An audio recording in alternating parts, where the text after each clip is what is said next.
शिक्षा से बड़ा कौन सा धन होगा?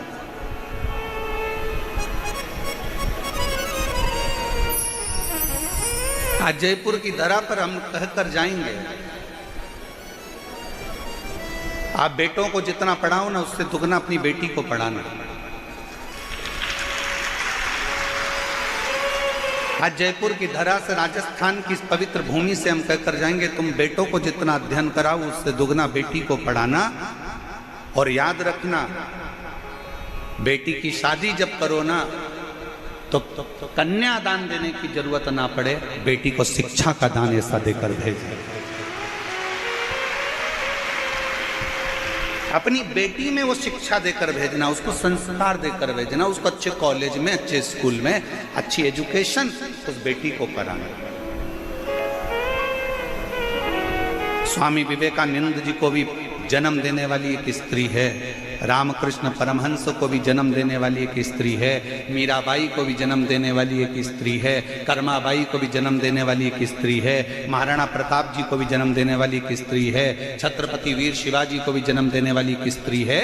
अगर नारी उच्च शिक्षा को ग्रहण करती है और कोई अच्छे गुरु के सानिध्य में रहकर जब वो शिक्षा ग्रहण कर लेती है, तो जीजाबाई, अहिल्याबाई, झांसी की रानी लक्ष्मीबाई जैसी जन्म लेकर अपने बच्चों को जन्म देती है।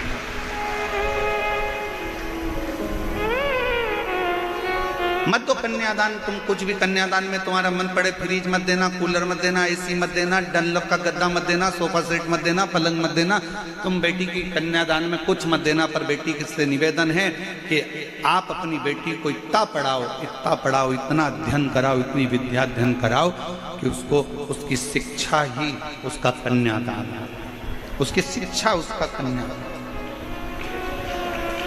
क्या है? रतन। ईसर गोरा जी की साक्षी में जरा विचार करिएगा, कितना सुंदर प्रसंग आया है। आपको मालूम है, कन्याकुमारी गए हो कभी? कौन कौन गया? हाथ उठाओ जरा। गए हो? कन्याकुमारी में कन्याकुमारी माता का मंदिर है कि नहीं? जम के बोलो जरा, है ना? क्यों है?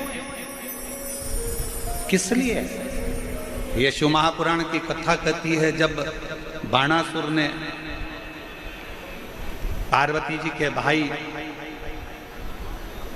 को गलत संगत में लेकर चले गया, और गलत संगत में पार्वती जी के भाई को जब गलत संगत में लेकर गया और उसको गलत संगत में डालकर, एक दिन माता पार्वती के भाई हिमालय राज के पुत्र का जब संहार कर दिया,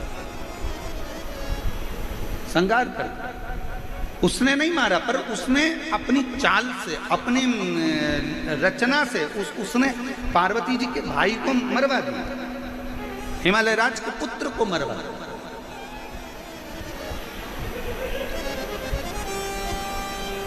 पार्वती जी तो बहुत छोटी थी, बहुत छोटी। पार्वती जी ने 6 वर्ष की अवस्था में अपनी माता मैनावती से पूछा, मां, मेरा भाई मारा गया। मां, पिता हिमालय राज, मैं जाकर स्वयं बदला लूंगी। हिमालय राज ने कहा, बदला लेने के लिए केवल पराक्रम की या बहुत वीरता की जरूरत भी नहीं होती, बदला लेने के लिए थोड़ी बुद्धि की भी जरूरत होती है। अभी कई लोग सोशल मीडिया पर डाल रहे हैं कि 10 दिन निकल गए, 8 दिन निकल गए, बदला लेना था, पाकिस्तान से बदला लेना था, बदला लेना था। लिया जाएगा, जल्दीबाजी में नहीं।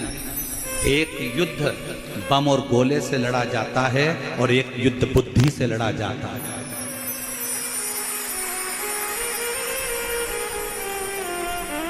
एक युद्ध हथगोलों से लड़ते हैं, एक युद्ध बंदूकों से लड़ा जाता है, तोपों से लड़ा जाता है, गोलियों से लड़ा जाता है, और एक युद्ध बुद्धि से लड़ा जाता है।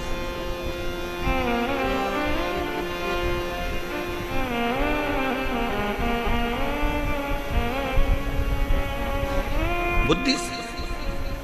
पार्वती जी ने पूछा अपने पिताजी से, मेरे भाई की हत्या का बदला मुझे लेना है, मैं कैसे लूं? तो भगवान हिमालय राज के शब्द एक एक घर की महिलाओं की चित्त वृत्ति में और एक एक घर के पुरुष की चित्त वृत्ति में बैठना चाहिए। ये शिवपुराण का शब्द महाराज जी ने व्यासपीठ से जयपुर में कहा था, ये शब्द आपकी बुद्धि में रहना चाहिए। मैं अपने भाई की मृत्यु का बदला कैसे लूं? पिताजी से पूछा गया मां मैनावती से। पिताजी ने कहा, तलवार उठाकर जाओगी और मार दोगी, इससे बदला नहीं होगा। तुमने आक्रमण कर दिया, इससे बदला नहीं होगा। थोड़ा बुद्धि से भी बदला लिया जाता, शांति से भी बदला लिया। थोड़ी धीर धरो, मन घबराओ नहीं, प्रभु मिलेंगे कभी ना कभी। क्यों चिंता करती हो? काय के लिए सोचना? क्यों विचार करना? आएगा सा, थोड़ा इंतजार करो। हिमालय राज ने माता पार्वती जी को, स्वयं ने माँ जगत जननी जगदम्बा माता पार्वती जी को अपने नाना के घर भेज दिया।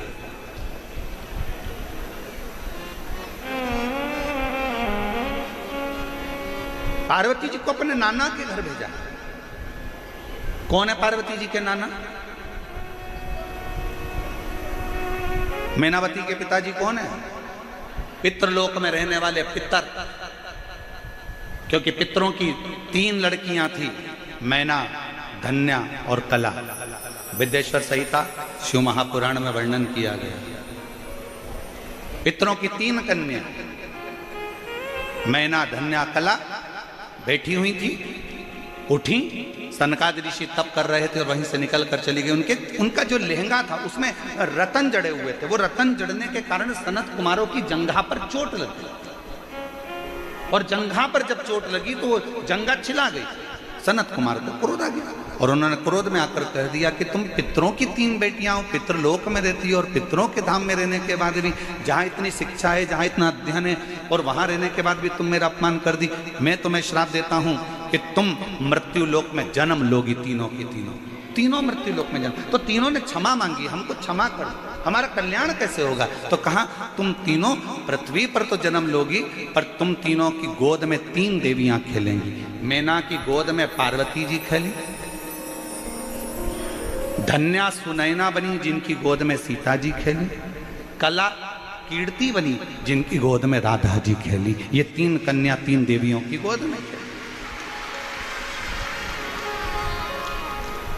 और कथा के दूसरे दिन आपको कहा था कि बच्चों का सबसे बड़ा शिक्षा का केंद्र अगर कहीं पर है तो घर के बुजुर्गों के पास में है।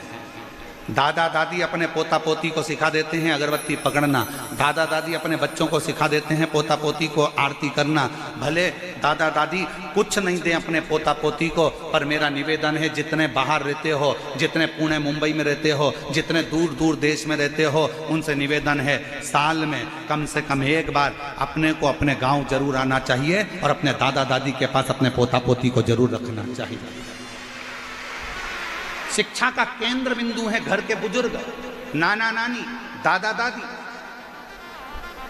बच्चों को साल में एक बार नाना नानी के घर पे भी जरूर लेकर जाओ, बच्चों को एक बार दादा दादी के पास जरूर लेकर जाओ। वो बैठेंगे, दादा दादी कुछ नहीं देंगे तो उनको सिखाएंगे। दादी पलंग पर सो जाएगी और बच्चे से कहेगी, पोते से, छोटा सा पोता है 3 साल का 4 साल का, और इतने से पोते से दादी कहेगी, चल मेरे पांव दबा।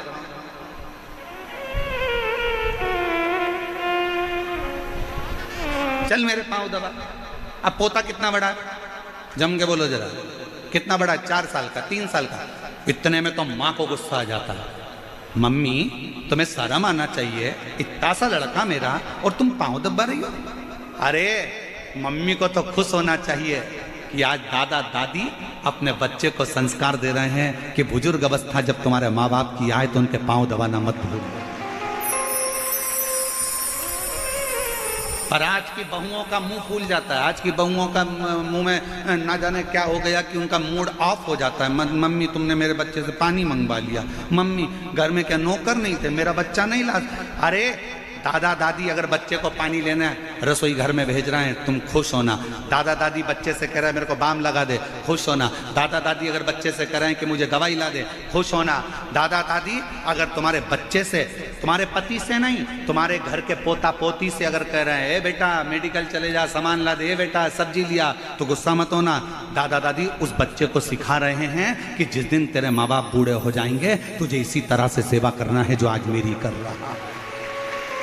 पर हमारी रीत उल्टी हो गई साहब, हमने उल्टा सोचना चालू कर दिया। मम्मी मेरे बच्चे को काम मत बता, मम्मी मेरे बच्चे को काम मत बता। वो जेठानी का बच्चा उसको बताओ, देवरानी का बच्चा उसको बताओ, मुझे मेरे बच्चे को मत बता। मेरे बच्चे से पाँव दबरे। छोटे से बच्चे को दादा दादी नाना नानी काम बताएं, तुम प्रसन्न होना, वो समझाएं प्रसन्न होना, क्योंकि नाना नानी और दादा दादी आपके बच्चे को कुछ नहीं देंगे तो अच्छा संस्कार जरूर देकर जाएंगे और वो आपको श्रेष्ठ बनाकर। बुरा मत मानिए। और यहां अगर कोई जीजियों को मेरी बात का बुरा लग रहा हो तो मैं क्षमा चाहूंगा इस बात के लिए। अगर हमारी वाणी से अगर आपको ठेस पहुंच रही हो ना तो क्षमा चाहूंगा। पर निवेदन है दादा दादी के पास, नाना नानी के पास बच्चों को लेकर जाए, लेकर जाए जरूर। उनको जो शिक्षा मिलेगी वो दुनिया में कहीं नहीं मिलेगी। शिव महापुराण की कथा कहती है पार्वती जी को उनके नाना जी के घर शिक्षा ग्रहण करने के लिए भेजा था। अगर तो कोई तुमसे पूछे कि पार्वती जी के गुरु कौन थे तो कह देना उनके नाना नानी। पितरलोक में जो विराजमान थे वो उनके नाना नानी स्वयं गुरु थे पितृलोक में।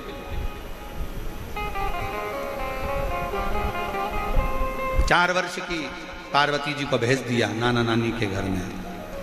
नाना जी की गोद में एक दिन पार्वती जी बैठी थी, पितरों की गोद में बैठी थी, तो नाना जी ने पूछ लिया पार्वती